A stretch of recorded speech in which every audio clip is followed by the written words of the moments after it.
The only guarantee that we all have is death.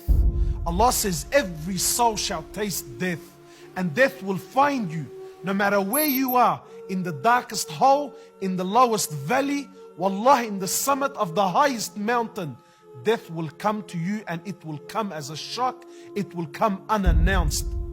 You know, Ali bin Abi Talib radiallahu ta'ala anhu, he says people are asleep.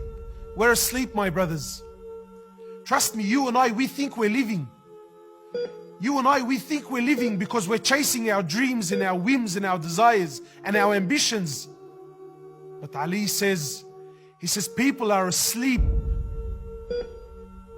and when they die, they wake up. But only when we wake up, it's too late, bro. Because there ain't no coming back.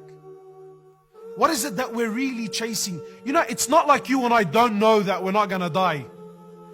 But we all have this illusion, we all have this fantasy that we've created in our minds. You know, this life plan that I have of mine.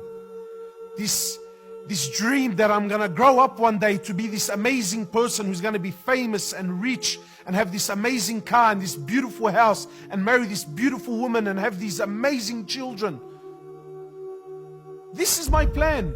And right at the end of this beautiful journey that I'm sketching out on this canvas of mine, right at the end there, you know, I've allowed for death, but I've allowed for this noble ending. The reality is, Allah doesn't work around my plan and your plan. He's the one that plans.